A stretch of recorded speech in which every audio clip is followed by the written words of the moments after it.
Hello students, welcome back to the Shine Study Point. तो आज की वीडियो से हम स्टार्ट करने वाले हैं कंपनी लॉ का फर्स्ट चैप्टर, फर्स्ट लेक्चर, जिसमें हम पढ़ने वाले हैं फर्स्ट चैप्टर जो कि कंपनी के बेस पे है कि कंपनी लॉ है क्या, उसकी परिभाषा क्या रहेगी, उसकी विशेषताएं क्या रहेगी और उसके प्रकार क्या रहेंगे। मीन्स कितने टाइप की कंपनी रहती है, कंपनी का मीनिंग क्या रहेगा और उसके करेक्टरिस्टिक क्या रहेंगे। क्योंकि हमें सबसे पहले ये जानना ज़रूरी है, अगर हम कंपनी लॉ पढ़ रहे हैं तो हमें ये भी पता होना चाहिए कि कंपनी होती क्या है, कंपनी बनती कैसे है, कंपनी चलती कैसे है, कंपनी में क्या क्या चीज़ें इंक्लूड होती है। वो सारी चीज़ें हमें पहले इंफॉर्मेशन हमें पता होनी चाहिए, तभी हम उसके लॉ के बारे में पढ़ सकते हैं कि उसमें लॉ कैसे कैसे होते हैं। अगर किसी चीज़ के बारे में हमें ABCD अगर नहीं पता है तो हम उसका सेंटेंस नहीं बना सकते हैं। उसी तरीके से हिंदी में भी अगर हमें कह का नहीं पता होगा तो हम वाक्य का निर्माण नहीं कर पाएंगे। उसी तरीके से कंपनी लॉ में आपको सबसे पहले कंपनी के बारे में पता होना चाहिए, कंपनी क्या होती है, कंपनी किस तरह की होती है, कंपनी बनती कैसी है, कंपनी को चलाया कैसे जाता है और क्यों इम्पोर्टेंस है इसकी, कंपनी किस किस टाइप की होती है। वो सारा कुछ हम इस एक लेक्चर में कवर करने वाले हैं। तो बहुत इंटरेस्टिंग और बहुत इंफॉर्मेटिव वीडियो होने वाली है, तो प्लीज़ लास्ट तक देखिएगा ताकि आपको कोई भी पॉइंट जो है वो आपका मिस ना हो और कोई भी इंफॉर्मेटिव पॉइंट जो हो वो आपसे छूटे ना। तो चलिए पढ़ने चलते हैं हम कंपनी लॉ का फर्स्ट चैप्टर, जिसमें हम पढ़ेंगे इसकी डेफिनेशन, देन फिर आगे बढ़ेंगे। ठीक है, तो सबसे पहले हमें पता होना चाहिए कि एक कंपनी जो होती है उसका मीनिंग क्या होता है, उसका अर्थ क्या होता है। ठीक है, यहाँ मैंने हिंदी और इंग्लिश दोनों में डाल दिया है, तो दोनों ही मीडियम के स्टूडेंट्स को कोई भी कंफ्यूजन नहीं रहनी चाहिए। और मैं यहाँ PDF का लिंक भी नीचे दे दूंगी ताकि आप लोगों को इजी हो, आप वहां से जाके डाउनलोड कर सकते हैं, पढ़ सकते हैं, तो आपके लिए बेस्ट रहेगा। ठीक है, तो जो कंपनी है वो देखिए लैटिन भाषा के आधार पर कंपनी का जो अर्थ होता है वो एक तरह से ये लैटिन भाषा से ही लिया गया है। ठीक है, और पेनिस का अर्थ रोटी से है। ठीक है, देखिए क्या लिखा हुआ है, आशय साथ साथ और पेनिस से, इसका आशय रोटी है। लैटिन भाषा में पेनिस का मतलब क्या होता है, रोटी। ठीक है, प्रारंभ में कंपनी एक ऐसे व्यक्तियों के संघ को कहा जाता था जो अपना खाना साथ साथ खाते थे। ठीक है, प्राचीन काल में व्यापारी प्राय व्यापारिक सौदे भोजन करते समय ही करते थे, इसलिए व्यापार करने वाली संस्था का नाम कंपनी पड़ गया। ठीक है, कंपनी शब्द का प्रयोग किसी भी उद्देश्य के लिए गठित किसी भी समूह के लिए किया जाता है। अब देखिए कंपनी क्या होती है, बेसिकली कंपनी में कोई भी उद्देश्य, किसी भी उद्देश्य से रिलेटेड ही कंपनी खोली जाती है। अगर उसको किसी चीज, अगर उसे कोई मीन्स अगर उसे कोई कंपनी खोलनी है तो उसके पास कोई इंफॉर्मेटिव चीज होनी चाहिए कि वो कुछ प्रोड्यूस कर रहा है या कुछ वो जनरेट कर रहा है, उसके पास कोई नया आइडिया है। जैसे कि आजकल आप लोग तो अच्छे खासे मिच्योर स्टूडेंट्स है, तो आप लोगों को पता होगा, आप लोग इंस्टा यूज करते हैं, फेसबुक यूज करते हैं, यूट्यूब यूज करते हैं, बहुत सारे ऐसे स्किन केयर्स है, ऐसे ब्यूटी प्रोडक्ट्स होते हैं, हेयर प्रोडक्ट्स होते हैं, बहुत सारे ऐसे प्रोडक्ट्स हैं जिससे रिलेटेड कंपनी रहती है। ठीक है, की मार्केटिंग होती है, सारा कुछ होता है, क्योंकि देखिए किसी न किसी एक इंसान ने पहले उसका आइडिया लिया होगा कि हाँ भाई हमें ये बिजनेस करना है। ठीक है, तो हमें ये बिजनेस करना है तो हमें एक कंपनी खोलनी पड़ेगी, क्योंकि उसमें सारा कुछ देखना पड़ेगा। ठीक है, उसका प्रोडक्शन भी देखना पड़ेगा, उसका मार्केटिंग भी करनी है, उसकी सेलिंग भी करनी, सारा कुछ करना है, तो कंपनी खोलनी पड़ती है। और कंपनी में बहुत सारे लोग मिलकर, सिर्फ एक इंसान से कंपनी नहीं खुलती है, इसमें कंपनी में बहुत सारे लोग होते हैं, एक से ज्यादा लोग एक ही उद्देश्य पे काम करते हैं। ठीक है, और उनके समूह को गठित किया जाता है किसके लिए, एक कंपनी के लिए। ठीक है, कंपनी कोई भी एक इंसान नहीं होती, मैं आपको पहले बता देती हूँ, कंपनी कोई इंसान नहीं होती है, कि एक फॉर्म होती है, एक जगह होती है जिसका नाम दिया जाता है। ठीक है, जिस भी बेसिस पे वो काम कर रही होती है उस कंपनी को एक नाम दिया था। जैसे अब देखिए बहुत सारी कंपनीज है, जैसे कि मैं आपको एग्जांपल दे दूं, टाटा है और जियो है।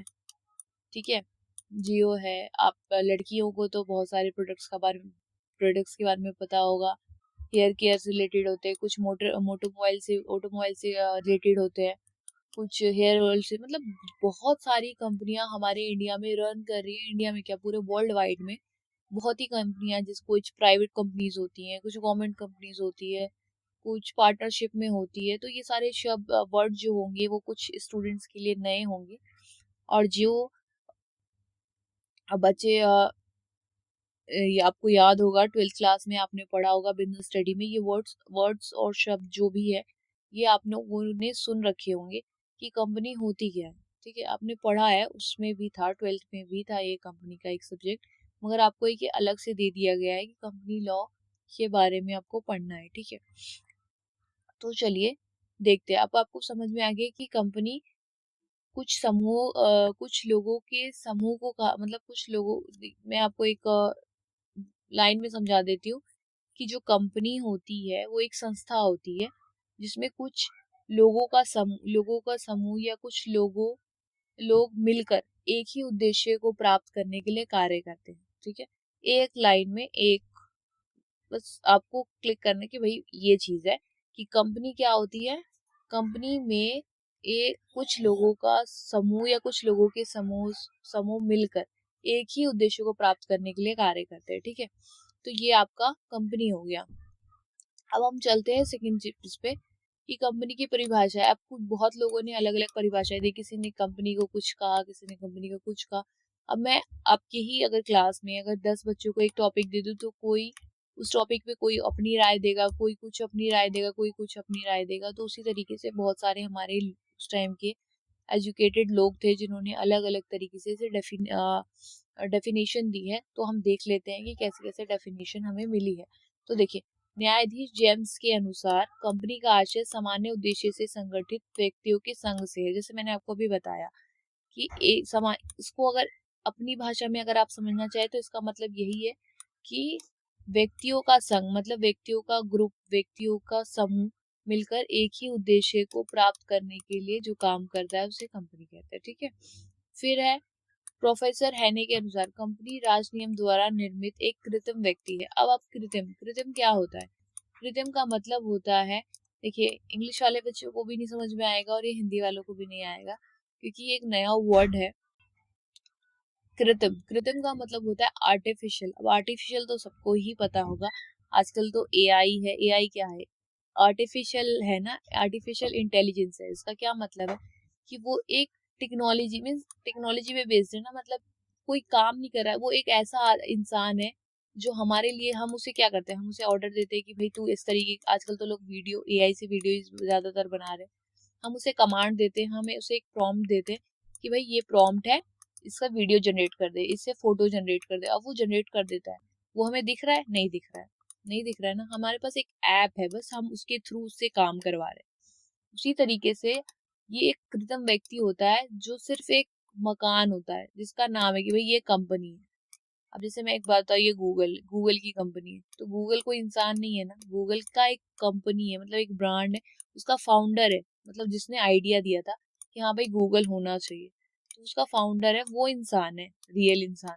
मगर जो गूगल है वो तो कंपनी है, वो सिर्फ एक बिल्डिंग है जिसके ऊपर गूगल का लोगो लगा हुआ है कि हाँ भाई ये गूगल की कंपनी है। तो ये हुआ।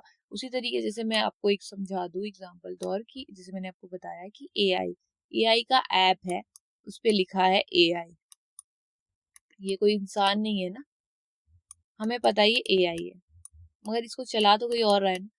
तो वही चीज है कि कंपनी को लोग चलाते हैं, मगर कंपनी एक सिर्फ स्थान होती है, एक जगह होती है जहाँ पे हम काम कर रहे होते हैं। ठीक है, ये एक पृथक वैधानिक अस्तित्व रखती है, इसका एक अस्तित्व होता है।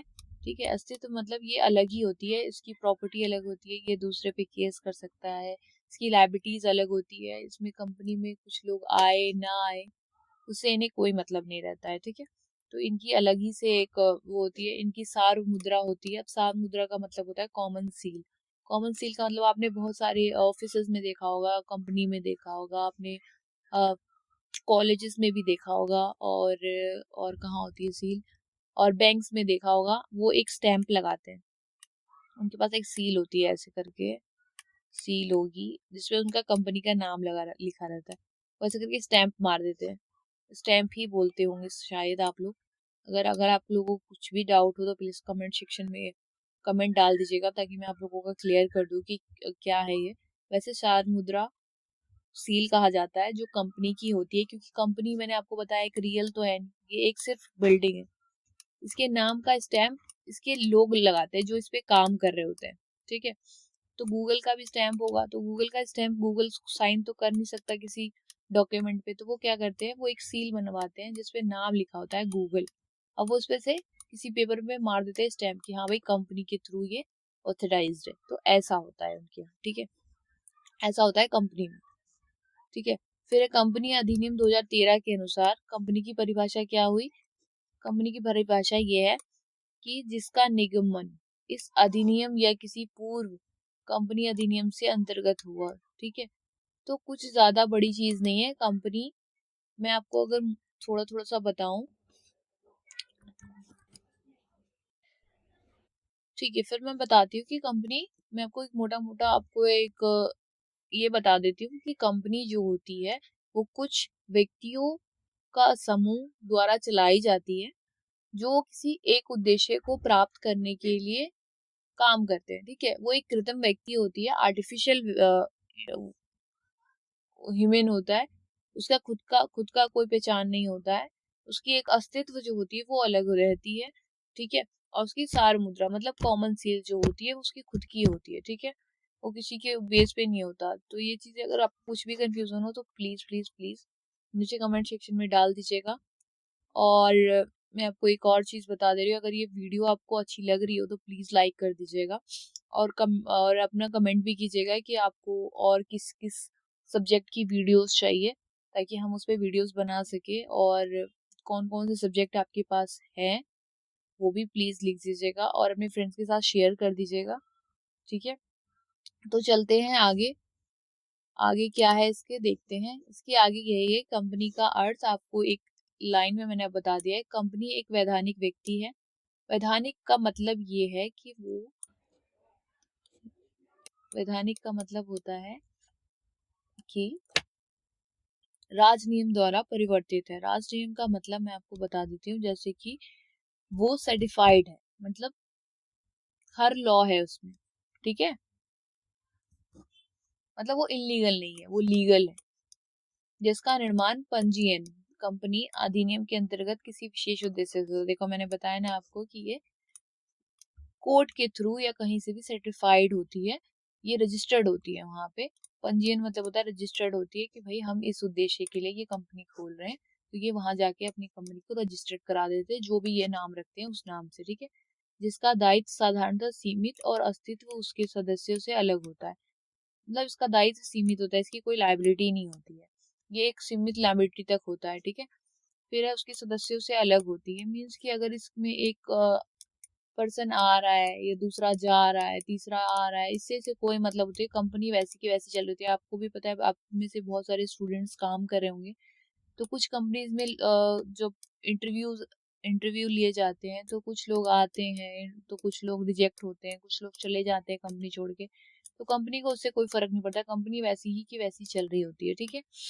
तो कंपनी का जो होता है अस्तित्व वो बिल्कुल अलग ही होता है, वो बिल्कुल सदस्यों से अलग रहती है, ठीक है।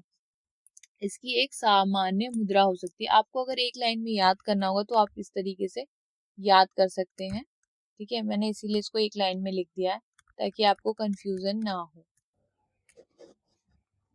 एक सेकेंड, सॉरी।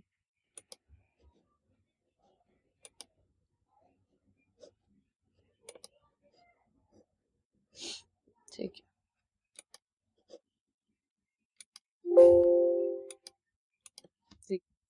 कंपनी एक वैधानिक व्यक्ति है जिसका निर्माण या पंजीयन कंपनी अधिनियम के अंतर्गत किसी विशेष उद्देश्य से होता है और जिसका दायित्व साधारणतः सीमित और अस्तित्व उसके सदस्यों से अलग होता है, ठीक है। तथा इसकी सामान्य मुद्रा हो सकती है। इसमें तीन चार इंपॉर्टेंट है कि सामान्य मुद्रा अलग होती है, अस्तित्व अलग होता है, दायित्व जो होता है वो सीमित होता है, और ये कंपनी अधिनियम के अंतर्गत रजिस्टर्ड होती है, पंजीयन होती है, या पंजीकरण इसका हुआ रहता है, और एक वैधानिक व्यक्ति है, ठीक है।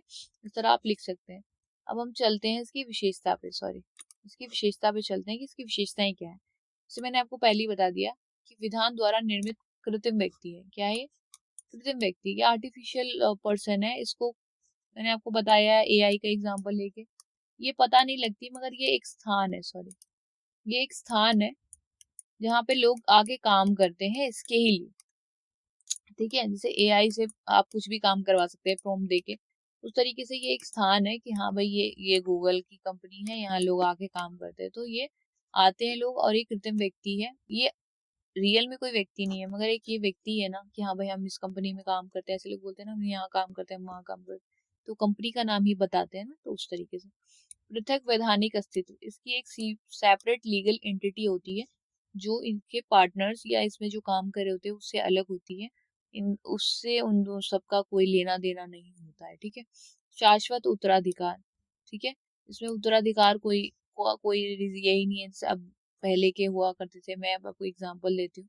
पहले राजा महाराजा होते थे, क्या होता था, राजा महाराजा है, ये मर गया तो फिर इसको उत्तराधिकारी बना दिया गया, फिर ये मर गया तो इसको मतलब उसके बेटे को बना दिया गया, फिर उसका उसके बेटे को, तो ऐसा होता है ना। तो इसमें ऐसा कुछ भी नहीं होता है।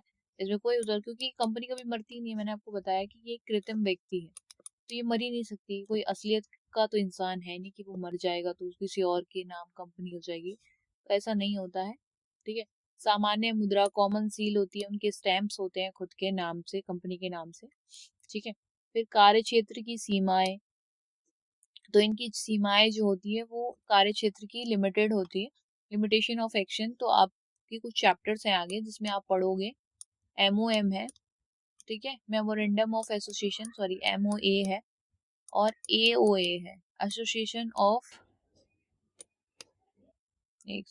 हाँ, ऑथराइजेशन ऑफ एसोसिएशन। तो ये एमओए है और ये है, तो ये दोनों चैप्टर में आपको पता चल जाएगा कि क्या कार्य क्षेत्र होती है इनकी। ठीक है। लाभ के लिए ऐच्छिक संघ है। प्रतिनिधियों द्वारा प्रबंध, अब देखो प्रतिनिधियों द्वारा प्रबंध क्या है। कंपनी, मैंने आपको बताया कंपनी एक जगह है, वो इंसान नहीं है जो वो खुद से खुद का मैनेजमेंट कर सके, तो उसके लिए लोगों की जरूरत पड़ती है। तो बहुत सारे लोग मिलके इसका प्रबंध करते हैं। ठीक है, मैनेजमेंट संभालते हैं। कंपनी का अंत होता है, वाइंडिंग अप होती है। अगर कंपनी सही से नहीं चल रही होती तो कंपनी को बंद किया जाता है। फिर दायित्व, उसकी लायबिलिटी सीमित भी हो जाती है, असीमित भी होती है। तो ये डिपेंड करता है कि किस टाइप की कंपनी है, क्योंकि कंपनी बहुत टाइप की होती है, हम आगे पढ़ेंगे तो मैं उसमें आपको क्लियर कर दूंगी कि कितने टाइप की कंपनी होती है। ठीक है। फिर अभियोग चलाना, फिलिंग केसेस, अब मैं यहाँ पे बता देती हूँ क्योंकि उसकी अलग एक अस्तित्व होता है, वो अलग से एक, समझ लो वो भी एक तरह का पार्टनर ही होता है।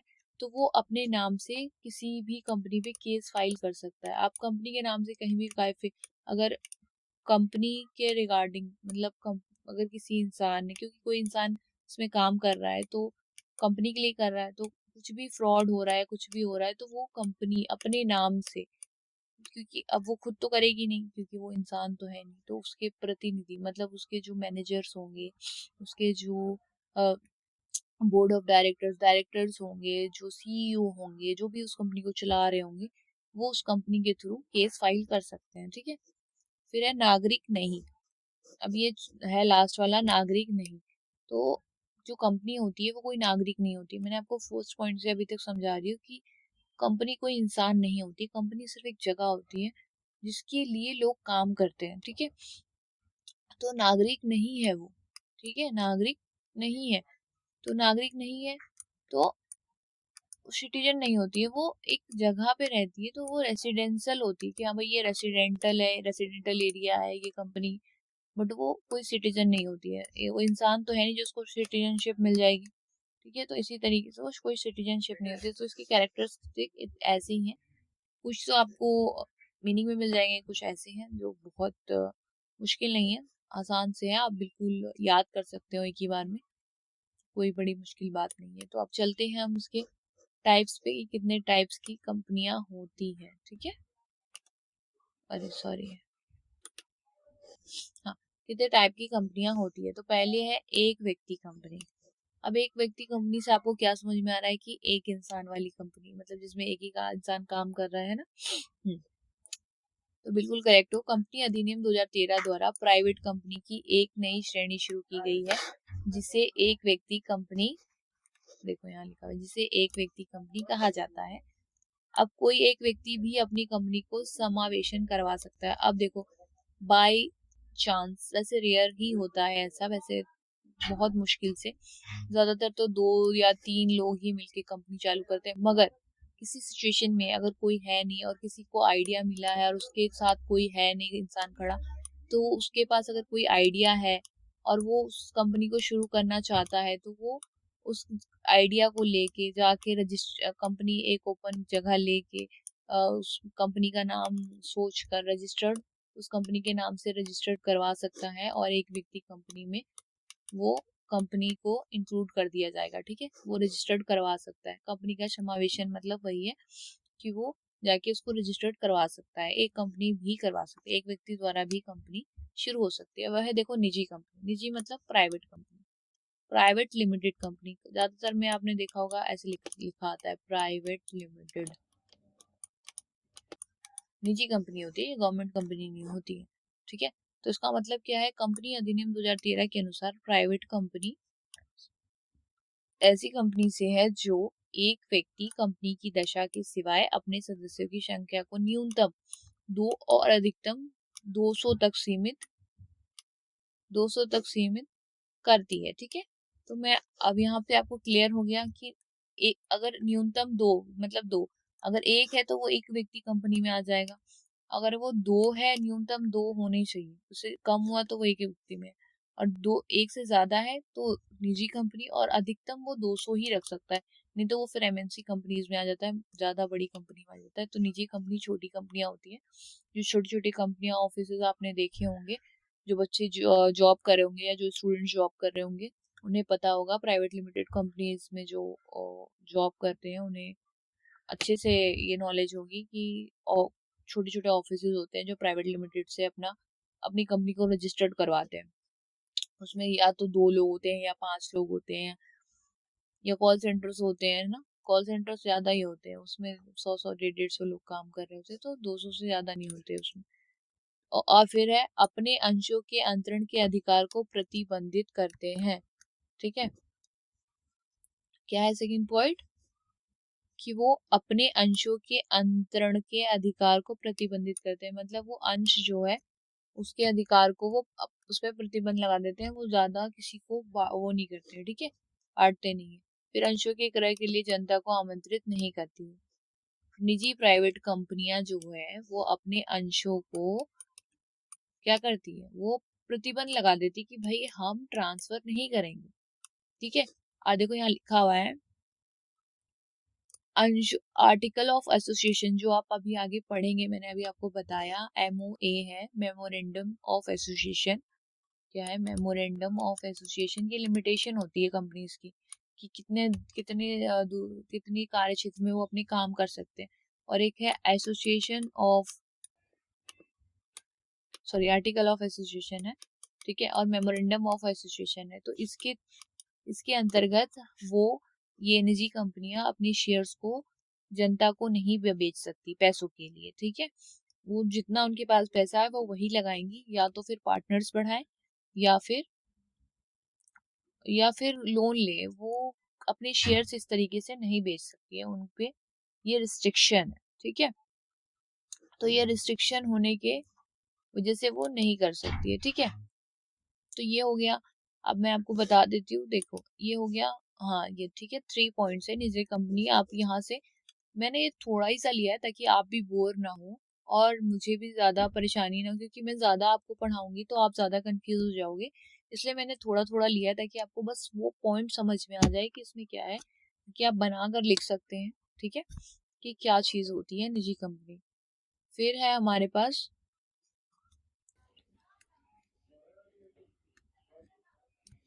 विशेषताएं क्या होती है। ठीक है, इसकी क्या विशेषता होती है, आप बनाकर भी लिख सकते हैं, मगर मैंने फिर भी यहाँ लिखवा दिया ताकि आप लोगों को कंफ्यूजन ना हो। अंशों के हस्तांतरण के अधिकार पर प्रतिबंध होता है, ये अपने नहीं बेच सकती है। ठीक है, ये अपने अंश किसी और को ट्रांसफर नहीं कर सकती। फिर सदस्यों की अधिकतम संख्या क्या होनी चाहिए, 200, कम से कम 200, मतलब ज्यादा 200 से ज्यादा नहीं होनी चाहिए। और फिर न्यूनतम संख्या 2 होनी चाहिए। अगर अगर एक होगी तो मैंने आपको बताया कि वो एक कंपनी हो जाएगी, एकल कंपनी होगी। ठीक है, एक बंदे की कंपनी। फिर है अंशों और ऋण पत्रों को लेने के लिए जनता को आमंत्रण देने का निषेध।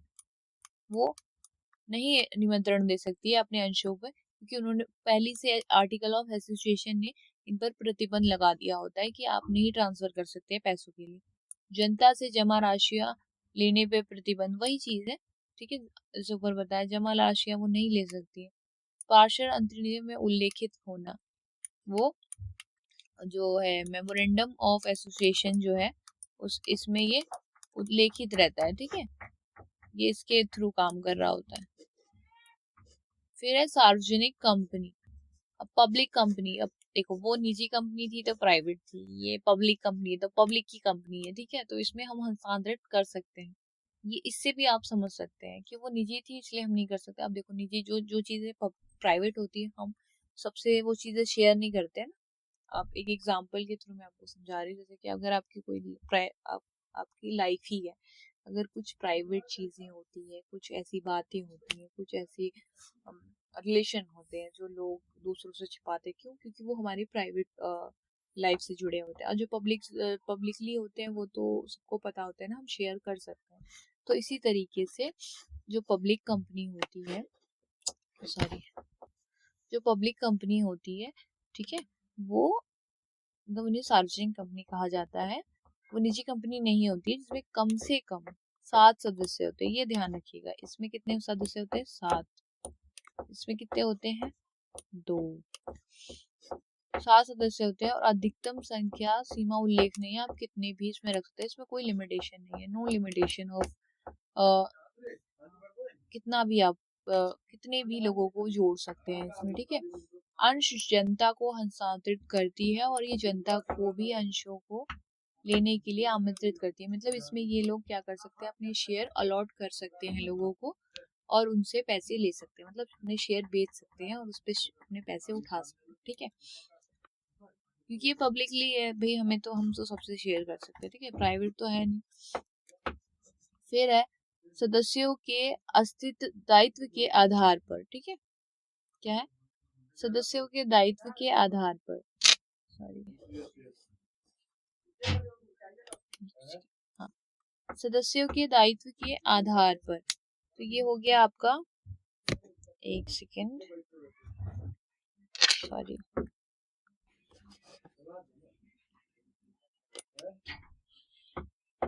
हाँ, ठीक है, एक सेकेंड, अब दिख रहा है ना? हाँ, सदस्यों के दायित्व के आधार पर, तो ये हो गया आपका, सॉरी, सीमित दायित्व वाली कंपनी।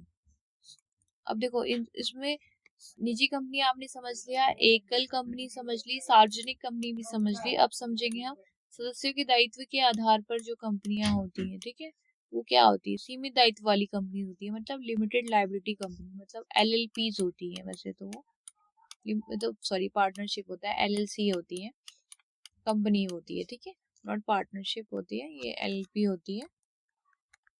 एक सेकेंड में इसको हटा दूं, कंफ्यूजन हो जाएगी आपको, ठीक है।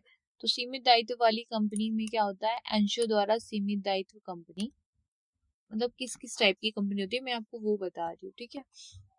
सीमित दायित्व वाले में गारंटी द्वारा सीमित दायित्व कंपनी होती है, फिर असीमित दायित्व वाली कंपनी भी होती है, ठीक है।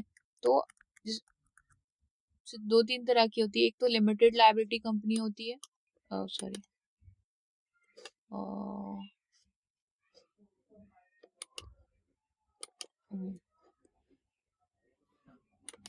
ठीक, ठीक, एक लिमिटेड लायबिलिटी वाली कंपनी होती है और एक अंशों द्वारा सीमित वाली कंपनी होती है, ठीक है। Company limited by share, shares के अकॉर्डिंग होता है कि भाई तूने इतना शेयर दिया, तूने इतना दिया है, तो भाई इतना इतना है, तो इसी के अकॉर्डिंग कंपनी चल रही है।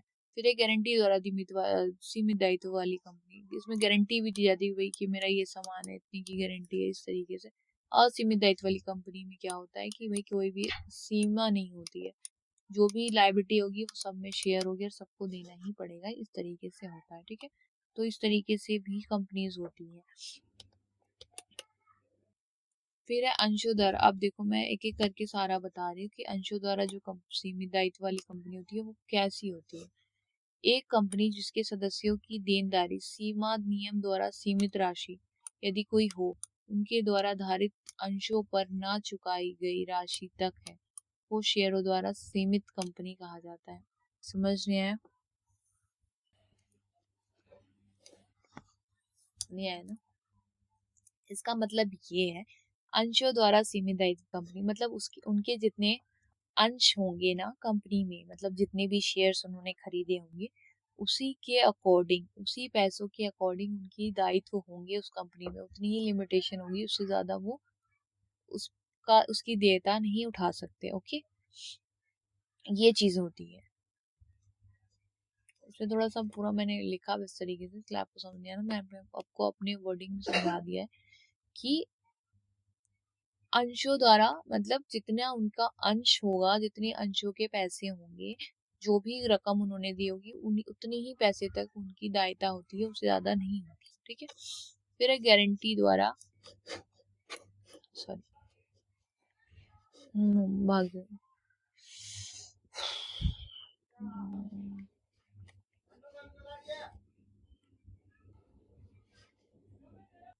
फिर है गारंटी द्वारा सीमित दायित्व। ठीक है, तो क्या होगा, गारंटी द्वारा सीमित दायित्व कंपनी एक ऐसी कंपनी है जिसके सदस्यों की देयता उस राशि तक सीमित होती है जो सदस्य क्रमश सीमा नियम द्वारा कंपनी के समापन होने की स्थिति में संपत्ति में योगदान करने के लिए कर सकते हैं। ऐसी कंपनियों के मामले में इसके सदस्यों का दायित्व उनके द्वारा ली गई गारंटी की राशि तक सीमित है। समझ में आया? आपको नहीं आया? मैं फिर समझा देती हूँ आपको।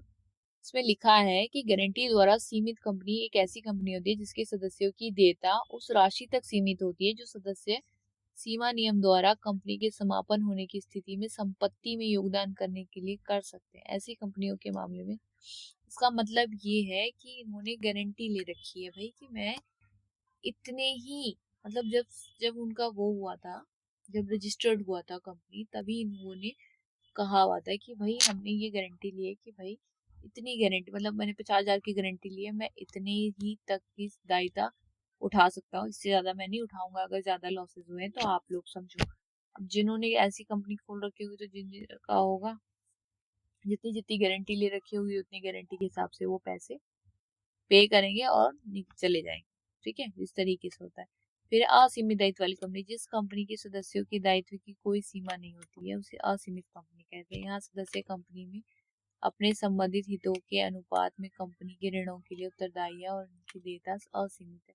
अब ये लोग क्या करते हैं, असीमित दायित्व वाली कंपनी में उनकी दायित्व तो सीमित होते नहीं, तो जितने भी लॉसेस होते हैं, ठीक है, वो ये लोग क्या करते हैं, वो अनुपात में रेशो में पार्ट पार्ट कर देते हैं। ठीक है, रेशो में पार्ट कर देते हैं, और जितने भी आता है भाई, क्योंकि इन्होंने तो ना गारंटी ली है ना इन्होंने अंशों के द्वारा कंपनी की है, ये असीमित वाली कंपनी है, तो भाई जितना भी आएगा, चाहे वो लाख रुपए आए, चाहे 1.5 लाख आए, चाहे 10 लाख आए, आपको वो पे करना ही पड़ेगा। तो जो भी आपके रेशियो में आ रहा है, जो भी आपके अनुपात में आ रहा है, वो आपको पे करना ही पड़ेगा, और फिर ही जा सकते हैं। तो इस तरीके से असीमित दायित्व वाली कंपनी होती है। ठीक है, फिर है निगमन के आधार पर इनकॉर्पोरेशन बेस्ड। तो इनकॉर्पोरेशन बेस्ड जो कंपनी होती है वो चार्टेड कंपनी होती है। और चार्टेड कंपनी क्या होती है, अब मैं आपको बता देती हूँ। चार्टेड कंपनी देखो, रॉयल चार्टर द्वारा या राजा या रानी द्वारा दिए गए किसी विशेष आदेश द्वारा बनाई गई कंपनी को चार्टेड कंपनी कहा जाता है। ठीक है, the bank of England, the east India company. अब देखो, इन इन कंपनियों के क्या है, एक राजा के थ्रू खुलवाया गया था, रानी के थ्रू खुलवाया गया था, मतलब ये लोग आदेश देते हैं तो ये कंपनी खुलती है। तो इस तरीके से चार्टेड, मतलब चार्ट जैसे चार्टेड प्लेन होता है, आपने सुना होगा, बहुत लोगों के पास चार्टेड प्लेन होता है, तो वो क्या हो भाई, वो उस चीज के राजा है ना। उसी तरीके से चार्टेड कंपनीज होती है जो स्पेशली वहाँ के रॉयल फैमिलीज के थ्रू या रॉयल किसी भी ऐसे मेंबर के थ्रू खुलवाई जाती है, या उनके आदेश के बाद ही खुलवाई जाती है कि भाई उन्होंने कहा है तो ये कंपनी ओपन होनी चाहिए। तो वो नाम भी उसी अकॉर्डिंग ही देते हैं, ताकि वो अलग से ही पता चले कि वो चार्टेड कंपनीज है। ठीक है, फिर संसद के विशेष अधिनियम द्वारा वैधानिक कंपनी। अब किसी संसद के द्वारा कोई कंपनी खोली गई तो वो कैसी कंपनी होती है, तो ये कंपनी है वैधानिक कंपनी। संसद या राज्य विधानमंडल द्वारा पारित एक विशेष अधिनियम तहत बनाई जाती है। ऐसी कंपनी की शक्तियों को इसे बनाने वाले अधिनियम द्वारा परिभाषित किया गया है। जैसे भारतीय जीवन बीमा निगम, भारतीय रिजर्व बैंक, तो ये क्या है, ये सब चीजें क्या है, ये हमारे लॉ के थ्रू ओपन की गई है। मतलब हमारे देश में हमारे जो लीगली लोग हैं उनके थ्रू खुली गई है। कुछ लोकतांत्रिक वैधानिक मतलब कि मतलब आप इस तरह से ये समझ सकते हैं कि जो सांसदीय विशेष अधिनियम द्वारा कंपनी खोली जाती है वो ज्यादातर पब्लिक के लिए खोली जाती है, पब्लिकली वेलफेयर के लिए खोली जाती है, जो सारे ही लोगों सारे समुदाय के लिए ओपन करी जाती है, ठीक है। और वो सिर्फ हमारे सुप्रीम कोर्ट के थ्रू या फिर बहुत बड़े बड़े सांसद जो होते हैं हमारे संसद के थ्रू जो भी नियम आते हैं उनके ही नियम और रेगुलेशन के ही का ही प्रयोग वो करते हैं, ठीक है। तो इस तरीके से आपका ये हो गया संसद के मतलब वो संसद ही के थ्रू विधानमंडल जैसे यहाँ लिखा हुआ है पढ़ सकते हैं। संसद या राज्य विधानमंडल अगर उनको लग रहा है कि भाई कंपनी कोई खोलनी चाहिए जिससे इम्पावरमेंट हो जाए या फिर हमारे देश के लोगों को की कुछ भलाई हो जाए। अब देखिए भारतीय जीवन बीमा निगम जो है वो इंश्योरेंस पॉलिसी है जो ज्यादातर लोग ओपन करवाते हैं। भारतीय रिजर्व बैंक हमारे बैंकों के लिए है, ठीक है, जिसमें एक रूल निकाला जाता है हमेशा बैंक्स के लिए, तो ये ज्यादातर पब्लिक के लिए ओपन की जाती है। अब आते हैं हम विदेशी कंपनी। विदेशी कंपनी से आपको पता लग रहा है कि ये फॉरेन कंपनी है, मतलब बाहरी कंपनी है। तो एक कंपनी जो भारत के बाहर निगमित होती तो यहीं की है मगर बाहर होती, लेकिन अपनी शाखाओं के माध्यम से भारत में व्यवसाय करती है, उसे विदेशी कंपनी के रूप में जाना जाता है। अब देखिए सिंपल सी वर्डिंग है, सिंपल से शब्द है कि भारत के बाहर निगमित होती है, मतलब बाहर भारत से बाहर वो रजिस्टर होती है, भारत की ही होती है, मतलब भारत में भी रजिस्टर्ड होती है बट भारत के बाहर होती है। मतलब जो उसका मेन ब्रांच मेन ऑफिस होगा वो विदेश में होगा और उसकी जो ब्रांचेस होंगे वो यहाँ होंगे, ठीक है। तो इस तरीके से वो विदेशी कंपनी होती है। फिर है एक गवर्नमेंट कंपनी, सरकारी कंपनी कौन सी होती है, वो सार्वजनिक कंपनी थी और ये सरकारी कंपनी, तो दोनों में फर्क है। तो ये सरकार की ही द्वारा होती है। एक सरकार कंपनी वह होती है जिसमें केंद्र या राज्य सरकारों के पास 51% या अधिक प्रदत्त शेयर पूंजी होती है। देखिए अब ये कंपनियों की जो शेयर्स होते हैं उसके शेयर होल्डर खुद सरकार होती है। मतलब कुछ पार्टीशन की जो अधिकार होती है, अधिकार मतलब का वो अधिकारी होते हैं वो राज्य मतलब राज्य सरकार ही होती है या फिर सेंट्रल गवर्नमेंट होती है, केंद्र सरकार होती है, ठीक है। तो ये कंपनियां उन्हीं के अंडर चल रही होती है, ये आंशिक रूप से हो पूरी तरह से सरकार के स्वामित्व में होती है। तो ये कंपनियां उन्हीं के थ्रू चल रही होती है, ठीक है। जैसे गवर्नमेंट के जो ऑफिसेज होते हैं तो वो सारे इसी के थ्रू ही चल रहे होते हैं, ठीक है। जो बहुत सारे आपने गवर्नमेंट ऑफिसेज देखे होंगे जैसे डाक सेवा है, ठीक है, और कुछ सरकारी बैंक भी है जो जिसका स्वामित्व जो है या शेयर जो होता है वो 51% मैंने ऑलमोस्ट बताया, इससे ज्यादा भी होता है और इससे कम भी होता है। तो ये कम गवर्नमेंट पे होता है कि वो कितना शेयर ले रही है उससे, ठीक है। फिर है निष्क्रिय कंपनी, तो ये हो गई आपकी डोरमेट कंपनी। एक कंपनी तब निष्क्रिय होती है जब वह वर्तमान में कोई व्यावसायिक गतिविधि नहीं करती है, जो आय प्राप्त नहीं करती, ठीक है। मतलब कि निष्क्रिय होती है, मतलब किसी काम की नहीं होती, बस वो ओपन चल रही होती है, ठीक है, उनसे कोई आय नहीं होती है। तो इसमें क्या होती है, लघु कंपनियां होती है, स्मॉल कंपनियां, स्थापित कंपनियां, उत्पादक कंपनियां। तो इन कंपनियों में ज्यादा आय नहीं होती है, ये सिर्फ कंपनियां नॉर्मली चल रही होती है। फिर है निगम, कॉरपोरेशन। एक निगम एक संगठन है, आमतौर पर लोगों या कंपनी का एक समूह जिसे एक इकाई के रूप में कार्य करने के लिए अधिकृत एक कानूनी इकाई जिसे कानून में जन्म हुआ निजी और सार्वजनिक कानून द्वारा मान्यता प्राप्त होती है। कानूनी संदर्भ में कानूनी व्यक्ति और कुछ उद्देश्यों के लिए कानून के रूप में मान्यता प्राप्त निगम देखो कॉरपोरेशन है। आप जैसे मैंने आपको एक एग्जांपल दिया, जैसे लाइफ इंश्योरेंस कॉरपोरेशन, क्या है, LIC है ना, क्या है ये, लाइफ इंश्योरेंस कॉरपोरेशन है। देखा जाए तो ये वैसे आपको अ, ये है, मैंने जैसे आपको यहाँ पे बताया, ये एक संसद द्वारा ही खोली गई है, उन्हीं के थ्रू ये चलती है। बट कभी कभी ये ऐसी कॉरपोरेशंस होते हैं जो समूह होते हैं, ठीक है, इकाई के रूप में कार्य करने के लिए अधिकृत होती है। मतलब इसमें लोगों का समूह होता है। क्या होता है, धीरे धीरे इसमें लोग जुड़ते जाते हैं। लाइफ इंश्योरेंस कॉर्पोरेशन में ही होता है ना, LIC वगैरह, लोग जुड़ते रहते हैं। मतलब जिसको करवाना होता है इंश्योरेंस वो जुड़ते रहते हैं, इस तरीके से होता है। तो इस तरीके से आपका चैप्टर जो है वो यहीं खत्म होता है। मैं आपको एक शॉर्ट नोट टाइप दे देती हूँ कि कंपनी जो होती है वो एक कृत्रिम व्यक्ति होती है, एक आर्टिफिशियल इंटेलिजेंस टाइप की होती है, जिसकी एक खुद की सार मुद्रा होती है, कॉमन सील होती है, ठीक है। वो एक अस्तित्व रखता है, एक वैधानिक अस्तित्व अलग रखता है, पृथक अस्तित्व होता है उसका, एक अलग से ही मोटिव होता है। वो केस फाइल कर सकता है दूसरों पे, वो नागरिक नहीं होता है, ठीक है। तो इस तरीके से कंपनी जो होती है वो एक अलग इकाई होती है, जो अपनी कार्य करने वाले लोगों या व्यक्तियों के समूह से अलग होती है, ठीक है। तो इस तरीके से कंपनी का चैप्टर जो फर्स्ट है आपका वो यहीं फिनिश होता है। अगर आपको कुछ भी समझना हो, कोई भी डाउट हो, कुछ भी क्यूरी हो, प्लीज कमेंट सेक्शन में अपना क्वेश्चन डाल दीजिएगा ताकि मैं उसका आंसर दे सकूं।